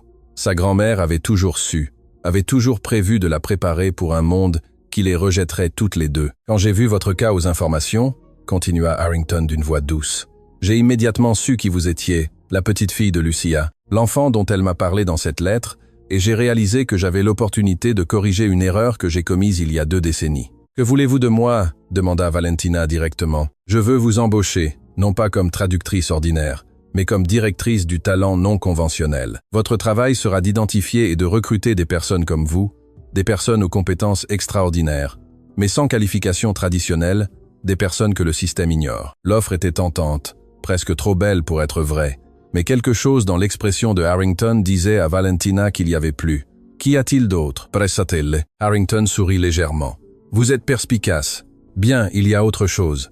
Votre grand-mère a travaillé pour de nombreuses familles diplomatiques, comme vous le savez. Mais il y a une famille en particulier. Les Morrison, pour qui elle a travaillé pendant les 5 dernières années de sa vie, étaient des diplomates britanniques. Ils sont partis du pays brusquement il y a 3 ans et ont laissé quelque chose pour vous, quelque chose que votre grand-mère leur a demandé de garder jusqu'à ce que vous soyez prête. Monsieur Morrison m'a contacté hier, après avoir vu votre cas aux nouvelles. Il est en ville, il veut vous rencontrer. Avant que Valentina ne puisse répondre, son téléphone, tout juste rendu par la police, commença à sonner sans cesse. Appel manqué, SMS, notifications de réseaux sociaux qui explosaient. Un message en particulier attira son attention. C'était d'un numéro inconnu avec un préfixe international. Mademoiselle Reyes, je suis l'agent Samuel Cross, de l'Organisation internationale des réfugiés. Votre histoire a touché des millions de personnes. Nous avons une proposition qui pourrait changer des vies. Veuillez me contacter de toute urgence. Patricia, qui avait consulté son propre téléphone, leva les yeux avec une expression de choc. Valentina, tu dois voir ça. Elle lui montra son écran. La vidéo de l'audience était devenue virale. Plus de 15 millions de vues en moins de 6 heures. Le hashtag « Justice pour Valentina » était en tendance mondiale. Mais ce n'était pas tout. Il y avait une autre vidéo publiée il y a quelques minutes. Quelqu'un avait divulgué les enregistrements de sécurité du centre de détention. On y voyait clairement Valentina étudier toute la nuit, marmonnant dans différentes langues, se préparant avec une détermination qui frisait le surhumain. « Le monde entier parle de vous », murmura Patricia. « Vous êtes un symbole maintenant. »« Je ne veux pas être un symbole », répondit Valentina d'une voix lasse. « Je veux juste vivre ma vie. »« Trop tard pour cela », intervint Harrington pragmatiquement. « Vous avez maintenant une plateforme. La question est, qu'allez-vous en faire ?» Le téléphone sonna à nouveau. Cette fois, c'était un numéro que Valentina reconnaissait. Carmen, sa compagne de cellule. « Valentina, j'ai besoin que tu viennes. C'est urgent, Carmen. Qu'est-ce qui se passe ?» C'est à propos du directeur du centre. Il s'avère qu'il a aussi des secrets, et je pense qu'ils sont liés à ta grand-mère, mais je ne peux pas en parler au téléphone. Tu dois venir. L'appel s'interrompit brusquement. Valentina regarda Patricia avec une alarme croissante. Quelque chose ne va pas. Carmen semblait effrayée. Avant qu'elle ne puisse décider quoi faire, une autre silhouette apparut à la fenêtre de la limousine. Un homme âgé, la soixantaine, à l'expression douce mais urgente, frappa doucement sur la vitre. « Madame Harrington, merci de m'avoir contacté. » L'homme parla avec un accent britannique raffiné. « Mademoiselle Reyes, je suis Fernando Ruiz. J'ai été le médecin personnel de la famille Morrison pendant des années. J'ai également suivi votre grand-mère Lucia dans ces derniers mois. » Valentina sortit de la limousine, sentant que le monde tournait trop vite. « Vous avez connu ma grand-mère ? Je l'ai très bien connue. Et il y a des choses sur sa mort que vous devez savoir. Des choses qu'elle m'a fait promettre de vous dire quand le moment serait venu. » « Quelle chose ?» Le docteur Ruiz regarda nerveusement autour de lui. « Non, ici, il y a des gens qui préféreraient que certaines informations restent enterrées. Votre grand-mère n'est pas morte d'une simple crise cardiaque, mademoiselle Reyes. Il y avait des complications qu'elle a gardées secrètes. Des complications liées à quelque chose qu'elle a découvert en travaillant pour les Morrison. » Le cœur de Valentina commença à battre fort. Qu'a-t-elle découvert ? Des documents, des informations sensibles sur des réseaux de trafic qui utilisaient des familles diplomatiques comme couverture. Votre grand-mère les a signalés aux autorités appropriées, mais elle est morte avant de pouvoir témoigner formellement. Le monde de Valentina s'arrêta. « Dites-vous que ma grand-mère a été ?»« Je ne sais pas avec certitude », l'interrompit rapidement le docteur. « Ce que je sais, c'est qu'elle a laissé des preuves que les Morrison ont protégées après sa mort. Et maintenant que vous êtes sous les feux de la rampe, il y aura des gens qui voudront s'assurer que ces preuves ne sortent jamais à la lumière. » Patricia se plaça protectrice à côté de Valentina. « Docteur Ruiz, ce sont des accusations graves. Avez-vous des preuves ? J'ai les dossiers médicaux complets de Lucia et j'ai les lettres qu'elle m'a écrites dans ces derniers jours. Des lettres où elle mentionne spécifiquement que si quelque chose lui arrivait, je devais contacter sa petite fille quand elle serait assez forte pour supporter la vérité. » Il sortit une épaisse enveloppe de son mallette. « Ceci n'est que le début, mademoiselle Reyes. Votre grand-mère a tout documenté méticuleusement. Nom, date, itinéraire de trafic. Elle l'a tout gardé dans une boîte de sécurité dans une banque internationale et vous êtes la seule personne autorisée à l'ouvrir. » Valentina prit l'enveloppe, sentant son poids, pas seulement physique, mais émotionnel. « Où est cette boîte ? Genève, Suisse, Banque internationale Helvetia. Votre grand-mère m'a donné les instructions exactes avant de mourir. Elle a dit, quand Valentina aura prouvé au monde de quoi elle est capable, quand elle ne pourra plus être ignorée ou réduite au silence, alors elle sera prête à connaître toute la vérité. » Les mots résonnèrent dans le silence de la limousine. Toute sa vie, Valentina avait pensé que sa grand-mère était simplement une femme de ménage qui aimait les langues. Mais elle découvrait maintenant qu'elle avait été bien plus. Une femme qui avait vu des injustices et avait eu le courage de les affronter, même en sachant le prix qu'elle pourrait payer. « Y a-t-il autre chose ?» ajouta le docteur Ruiz, son expression devenant encore plus sérieuse. Le troisième client qui vous a accusé, celui qui n'a jamais retiré ses accusations, son nom est Richard Blackwood. Il travaille pour une société de sécurité privée avec des connexions profondes dans les cercles diplomatiques. Je ne pense pas que ce soit une coïncidence, il a été le seul à maintenir les accusations jusqu'à la fin. Suggérez-vous que mon accusation a été orchestrée? Valentina sentit un frisson lui parcourir le dos. Je suggère que lorsque votre cas est devenu public, certaines personnes ont vu une opportunité de vous discréditer avant que vous ne deveniez une voix publique. Avant que vous ne puissiez découvrir ce que votre grand-mère savait. Patricia attrapa son téléphone. Nous avons besoin de protection policière maintenant. Mais avant qu'elle ne puisse passer l'appel, une camionnette noire s'arrêta brusquement devant la limousine. En sortit un homme d'âge moyen, l'air sérieux, une identification fédérale accrochée à son cou. « Je suis l'agent Samuel Cross, mademoiselle Reyes. J'ai besoin que vous veniez avec moi. Votre vie pourrait être en danger. Comment saviez-vous où me trouver ?» demanda Valentina, son instinct de survie s'activant. « Parce que nous avons surveillé les communications liées à votre cas et nous venons d'intercepter une conversation très inquiétante. Il y a un contrat actif sur vous. Quelqu'un veut s'assurer que vous n'atteigniez jamais Genève. Le monde que Valentina venait de retrouver était sur le point de devenir beaucoup plus dangereux.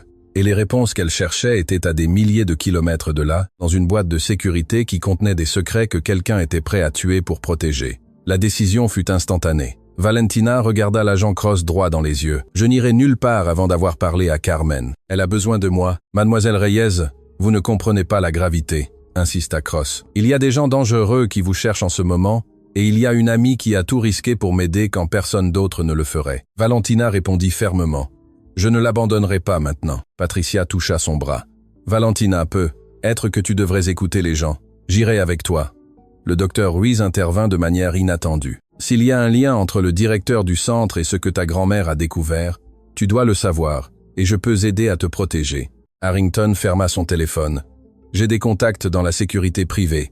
Je peux avoir une équipe là, bas en 10 minutes. » Cross soupira, reconnaissant qu'il avait perdu cette bataille. « D'accord, mais je viens avec vous, et si je vois quelque chose de suspect, nous partons immédiatement. » 15 minutes plus tard, ils étaient de retour au centre de détention Nouvelle-Espérance. Le bâtiment que Valentina avait quitté avec soulagement la recevait maintenant avec une sensation de menace qu'elle n'avait pas ressentie auparavant. Les lumières fluorescentes clignotaient, projetant des ombres inquiétantes dans les couloirs blancs. L'officier Daniela Corté, une jeune garde à l'expression aimable, qui avait toujours été gentille avec Valentina, les attendait à l'entrée. « Mademoiselle Reyes, merci d'être venue », murmura-t-elle nerveusement. « Carmen est très perturbée. Elle continue de dire que le directeur a quelque chose à voir avec votre grand-mère. Je ne comprends pas ce que cela signifie, mais elle insiste pour que seul vous lui parliez. »« Où est le directeur Mendez ?» demanda Cross d'un ton professionnel, dans son bureau. Il a passé la journée à téléphoner. Depuis que le cas de mademoiselle Reyes est devenu viral, il est extrêmement nerveux. Corté les guida à travers des couloirs que Valentina connaissait trop bien. Quand elles arrivèrent à la cellule 47C, Carmen était assise sur son lit superposé, serrant ses genoux, une expression mêlant peur et détermination. Valentina sauta de son lit quand la porte s'ouvrit. « Merci Dieu que tu sois venue, » dit Carmen. « Je pensais que tu ne viendrais être pas après tout ce que tu as vécu ici. »« Carmen, qu'est-ce qui se passe? Qu'as-tu découvert ?» Carmen regarda nerveusement les autres présents. Cross montra son identification fédérale. « Tout ce que vous direz ici est protégé. Si vous avez des informations pertinentes, nous devons les entendre. » Carmen respira profondément. « Il y a 2 jours, j'étais en train de nettoyer près du bureau du directeur Mendez. La porte était entrouverte et j'ai entendu une conversation téléphonique. Il parlait à quelqu'un de Valentina. Il disait des choses comme « La vieille était un problème et la petite fille ne peut pas savoir ce qu'elle a trouvé. » Le cœur de Valentina s'arrêta. La vieille faisait référence à ma grand-mère, c'est ce que j'ai pensé au début, mais je n'étais pas sûr. Alors, aujourd'hui, après que tu aies été libéré, il était encore plus agité. Il a passé un autre appel. Cette fois, j'ai entendu clairement. Il a mentionné le nom Lucia Reyes et quelque chose à propos de documents qui n'auraient jamais dû arriver entre les mains de sa petite fille. Le docteur Ruiz s'avança. Carmen a mentionné quelque chose sur les familles Morrison ou sur des réseaux internationaux? Oui. Carmen hocha vigoureusement la tête. Il a dit que les Morrison étaient idiots de garder ces papiers, qu'ils auraient dû les détruire quand ils en ont eu l'occasion. Cross sortit son téléphone et commença à passer des appels urgents. Patricia s'assit, son esprit travaillant à toute vitesse, traitant les implications juridiques. Mais Valentina ne pouvait sentir qu'une chose, la rage. La rage que sa grand-mère ait été mise en danger, la rage que sa mort n'ait pas été naturelle, la rage que même maintenant, des années plus tard, les ombres du passé continuent de les poursuivre. « Je dois lui parler », dit-elle d'une voix dangereusement calme. « Je dois parler à Mendez maintenant. »« Valentina, ce n'est pas prudent », avertit Patricia. « Je ne me soucie pas de la prudence. » Valentina se tourna vers Cross. « Vous êtes un agent fédéral, vous pouvez officialiser les choses. J'ai besoin de réponses sur ma grand-mère. » Cross considéra un moment, puis hocha la tête. « Je poserai quelques questions, mais vous venez avec moi, et si cela devient dangereux, nous partons. » Le bureau du directeur Augusto Mendez était au 3e étage.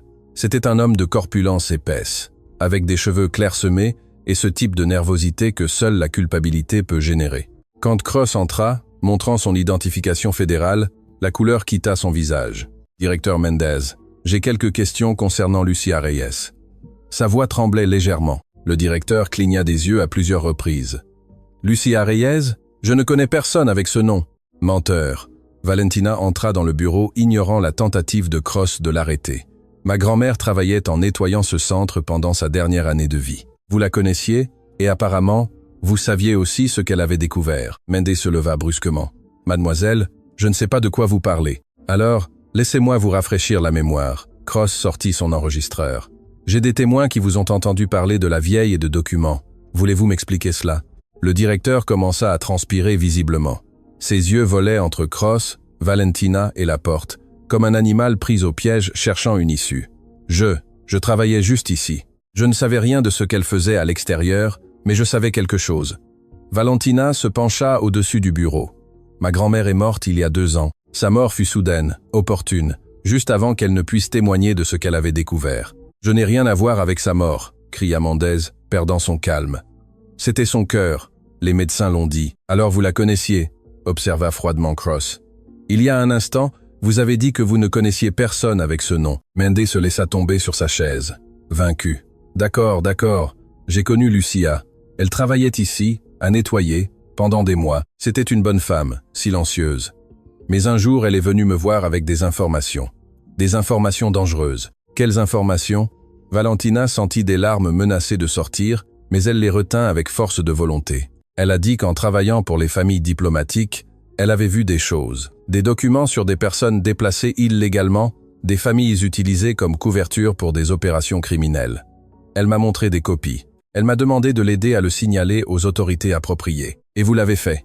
Mendez baissa le regard, incapable de faire face aux yeux de Valentina.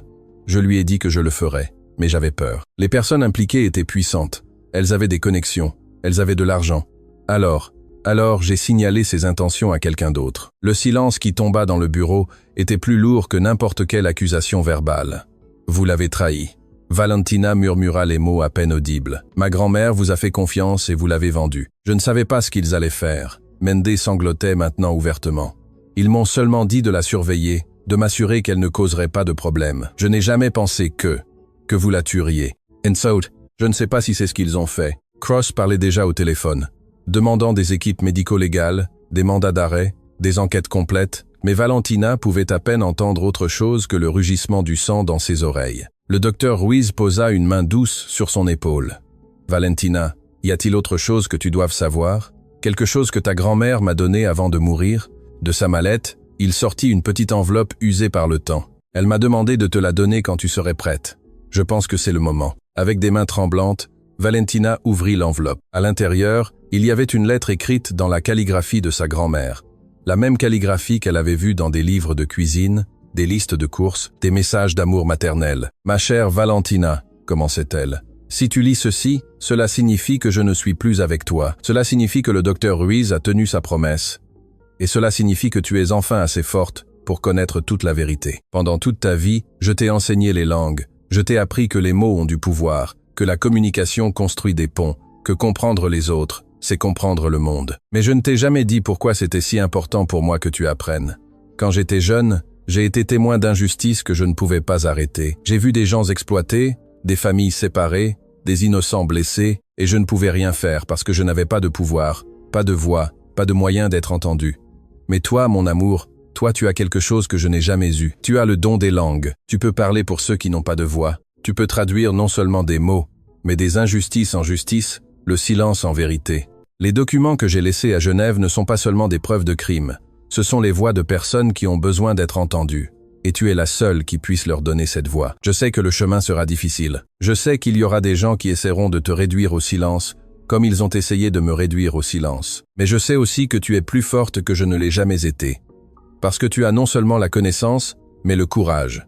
Ne pleure pas pour moi, mon enfant. Si mon cœur s'arrête avant que je ne puisse voir ton triomphe, je saurai qu'il a tout donné pour te préparer.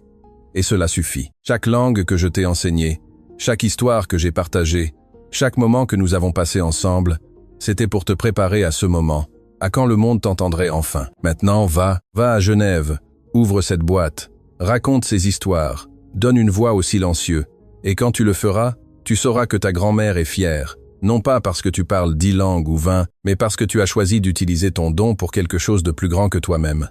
Je t'aime, mon enfant. Je t'ai toujours aimé. Je t'aimerai toujours. Ta grand-mère Lucia. Valentina termina de lire et les larmes qu'elle avait retenues pendant des jours coulèrent enfin librement. Ce n'étaient pas des larmes de tristesse seulement, mais de compréhension, de but, d'amour, qui transcendent même la mort. Carmen la serra dans ses bras, pleurant aussi. Patricia avait des larmes coulant sur ses joues. Même Cross, l'agent fédéral endurci, dut s'essuyer discrètement les yeux. Le docteur Ruiz parla doucement. Ta grand-mère savait que son temps était compté, son cœur était faible, et le stress de ce qu'elle avait découvert l'avait empiré. Mais elle ne s'est pas arrêtée, elle a continué à documenter, à recueillir des preuves, à se battre parce qu'elle savait que tu continuerais son travail. Valentina plia la lettre soigneusement, la serrant contre sa poitrine, comme si c'était le câlin de sa grand-mère. « J'irai à Genève », dit-elle d'une voix claire malgré les larmes. « Je finirai ce qu'elle a commencé. Tu n'iras pas seul. » Harrington entra dans le bureau, son expression déterminée. « Mon entreprise a des bureaux en Suisse. Tu auras toute la protection et les ressources dont tu auras besoin. Et je viens avec toi. Comme ton avocate et ton amie, ajouta Patricia. Je viens aussi, dit Carmen de manière surprenante. Je suis libéré dans 2 jours, et après ce qu'ils ont fait à ta grand-mère, je veux aider. Cross ferma son téléphone. Le FBI est intéressé par cette affaire. Vous aurez une protection fédérale pendant le voyage.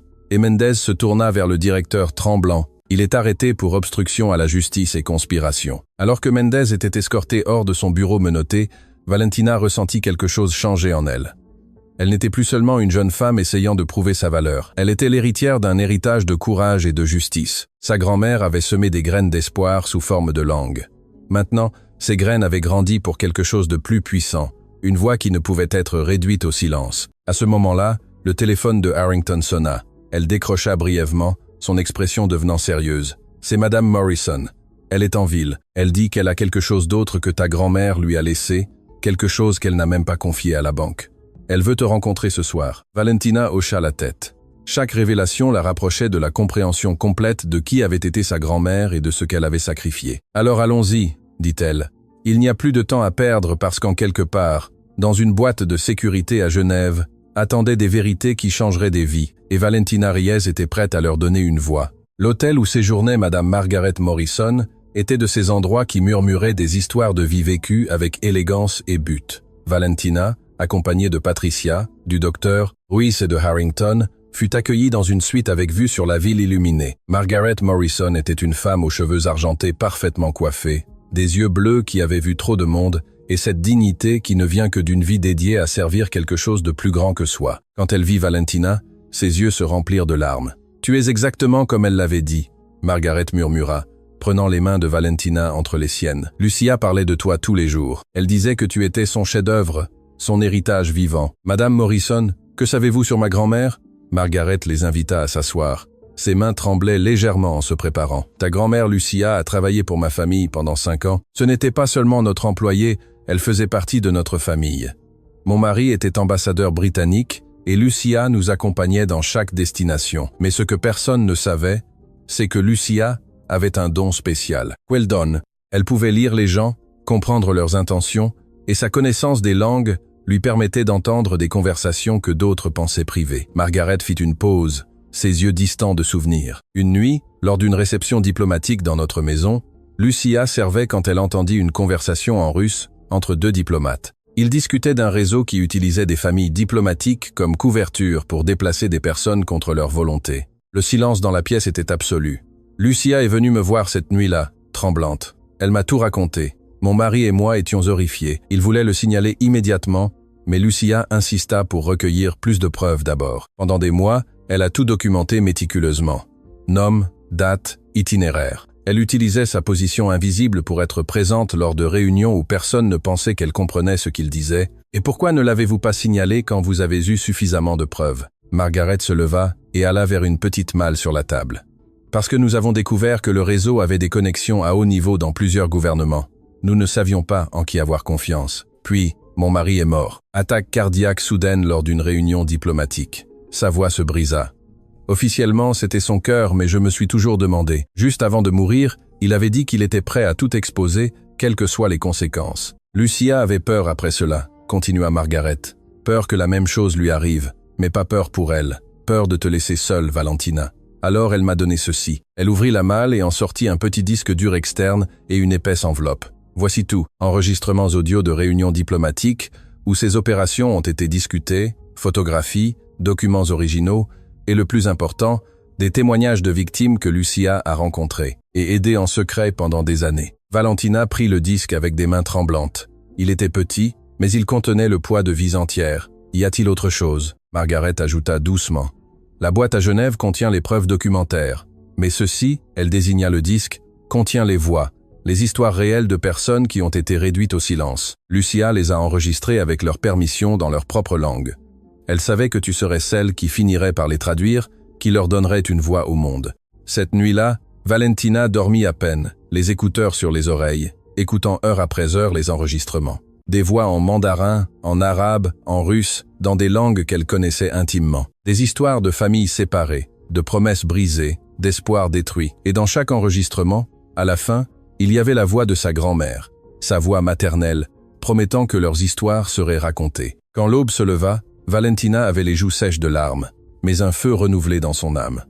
Le vol pour Genève partit le lendemain. Valentina voyagea avec Patricia, Carmen, qui avait été libérée comme promis, Harrington, et une escorte de sécurité coordonnée par l'agent Cross. Le FBI avait découvert que Richard Blackwood, le troisième client, était en fait un agent de sécurité privé engagé pour discréditer Valentina avant qu'elle ne devienne une voix publique. Il fut arrêté en tentant de quitter le pays. Genève les accueillit sous un ciel gris, mais avec des promesses de justice. La Banque internationale Helvetia était une forteresse de marbre et d'acier, conçue pour protéger les secrets pendant des générations. Dans une salle privée avec un notaire suisse présent, Valentina ouvrit la boîte de sécurité numéro 4721. À l'intérieur, il y avait des dossiers méticuleusement organisés, chacun étiqueté dans la calligraphie de sa grand-mère, avec des noms, des dates, des lieux. Mais ce qui frappa le plus Valentina fut de trouver, au fond de la boîte, un album photo, des photos d'elle-même au fil des ans. Son premier jour d'école, apprenant à écrire en arabe, lisant des livres en français. Chaque photo avait une note de sa grand-mère au verso. La dernière photo était de Valentina, à 16 ans, souriant tout en tenant un certificat d'un cours de traduction en ligne. La note disait « Le jour où j'ai su que tu étais prête, il ne manquait plus que le monde soit prêt aussi. » Valentina serra l'album contre sa poitrine, sanglotant. Patricia la serra dans ses bras, puis Carmen, puis tous les présents. Ce fut un moment de douleur et d'amour entrelacés si profondément qu'il n'y avait pas de mots dans aucune langue pour le décrire adéquatement. Les semaines suivantes furent un tourbillon. Valentina, avec l'aide de Patricia et d'une équipe juridique internationale, présenta toutes les preuves au tribunal international de justice. L'affaire provoqua un tremblement de terre dans les cercles diplomatiques. 3 réseaux internationaux furent démantelés. 17 fonctionnaires corrompus furent arrêtés dans 6 pays différents, mais plus important que les arrestations fut ce que Valentina fit des enregistrements. Elle créa un documentaire intitulé « Les voix du silence ».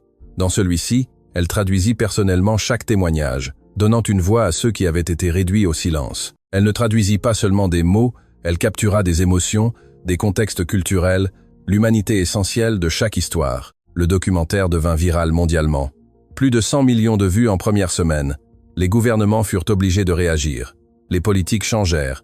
Des vies furent sauvées. L'ambassadeur Klaus Zimmermann des Nations Unies contacta personnellement Valentina. « Mademoiselle Reyes, votre travail a exposé des injustices que les gouvernements ont ignorées pendant des décennies. Au nom des Nations Unies, j'aimerais vous offrir un poste de traductrice spéciale des droits humains. Votre travail consisterait à donner une voix aux personnes que le monde a besoin d'entendre. » Valentina accepta, mais avec une condition, que le poste inclue un programme pour identifier et former d'autres jeunes talents sans qualification formelle. Le talent réel, argumenta-t-elle, ne devrait pas nécessiter de validation institutionnelle pour être reconnu. Sa proposition fut acceptée à l'unanimité. 6 mois plus tard, Valentina se tenait dans la même cour où elle avait été une fois humiliée. Mais cette fois ce n'était pas comme accusée, mais comme conférencière invitée à une conférence internationale sur la justice linguistique. Le juge Harrison Mitchell était présent dans la salle. Il s'était retiré anticipativement après que sa gestion du cas de Valentina ait suscité des enquêtes sur d'autres cas où il avait pu laisser des préjugés affecter son jugement. À la fin de son discours, Mitchell s'approcha d'elle. « Mademoiselle Reyes ?» Sa voix était humble, si différente de l'homme arrogant qu'il avait été. « Il n'y a pas d'excuse suffisante pour la façon dont je vous ai traité, mais je veux que vous sachiez que votre cas a changé ma vie.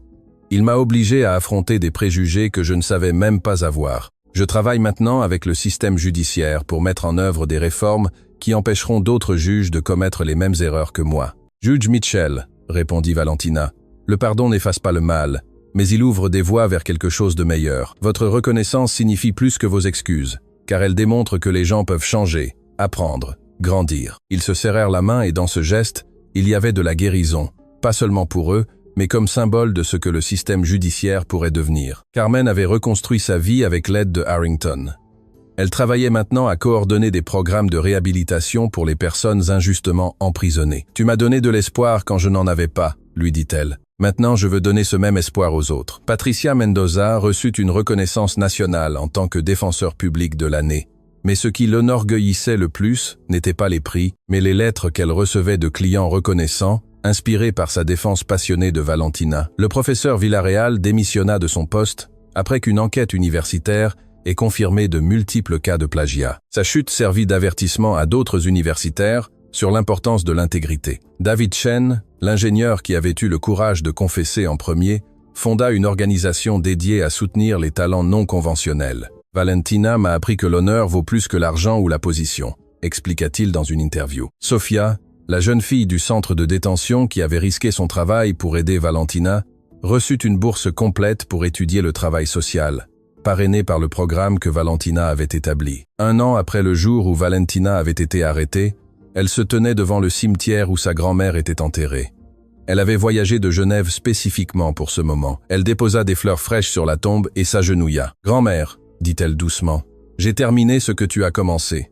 Les voix que tu as aidé à protéger sont maintenant entendues par le monde entier. Les réseaux que tu as documentés ont été démantelés. Les gens qui ont essayé de nous réduire au silence ont échoué. » Une brise légère remua les feuilles des arbres voisins, comme si la nature elle-même écoutait. « Mais plus que ça, grand-mère, j'ai enfin compris pourquoi tu m'as enseigné toutes ces langues. Ce n'était pas seulement sur les mots, c'était sur l'empathie, sur la connexion, sur la compréhension que chaque personne, quelle que soit sa langue ou son origine, a une histoire qui mérite d'être entendue. » Valentina sortit l'album photo de son sac, celui qu'elle avait trouvé dans la boîte de sécurité.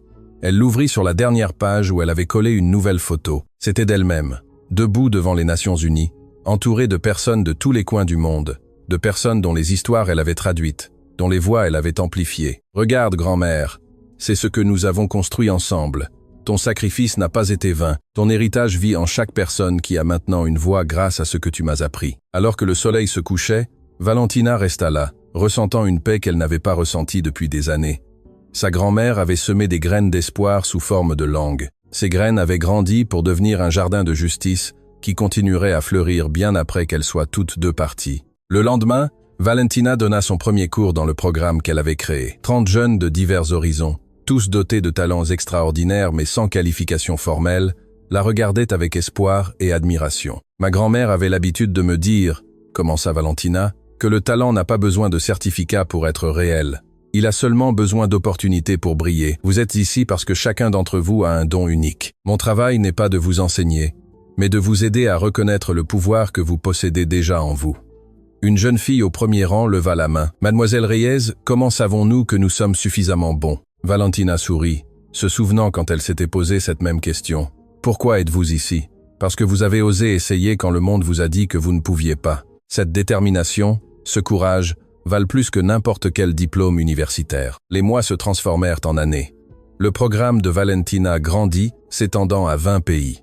Des milliers de jeunes talents trouvèrent des opportunités qu'ils n'auraient jamais eues autrement. Certains devinrent traducteurs, d'autres médiateurs culturels, d'autres encore militants des droits humains. Mais tous partageaient quelque chose en commun. La conviction que le vrai talent transcende les qualifications et que chaque voix, aussi silencieuse qu'elle ait été, mérite d'être entendue. Lors d'une cérémonie spéciale aux Nations Unies, Valentina reçut le prix international des droits humains. En tenant la reconnaissance, elle pensa à toutes les personnes qui avaient rendu ce moment possible. Sa grand-mère, qui avait tout sacrifié. Carmen, qui avait cru en elle quand elle était à son plus bas. Patricia, qui avait lutté pour elle contre toute attente.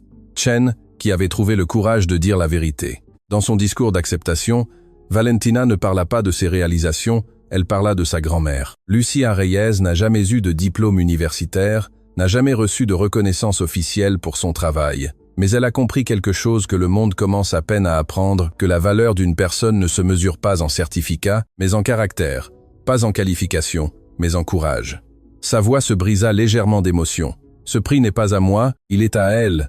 Il est à chaque personne qui a jamais été sous-estimée, ignorée, réduite au silence. C'est un rappel que le talent extraordinaire peut venir de lieux ordinaires, et que parfois les personnes les plus puissantes sont celles que le monde n'a jamais remarquées. L'ovation qui suivit dura 5 minutes complètes. Des personnes du monde entier connectées virtuellement applaudissaient non seulement Valentina, mais tous les Lucia du monde. Toutes les grand-mères, les mères, les travailleurs invisibles qui avaient planté des graines d'espoir, sans savoir si elles fleuriraient un jour. Ce soir-là, Valentina était dans son appartement à Genève, regardant la ville illuminée. Son téléphone sonna. C'était un numéro inconnu. « Mademoiselle Reyes, je m'appelle Maria. J'ai 16 ans et je vis dans un petit village au Guatemala. J'ai vu votre documentaire.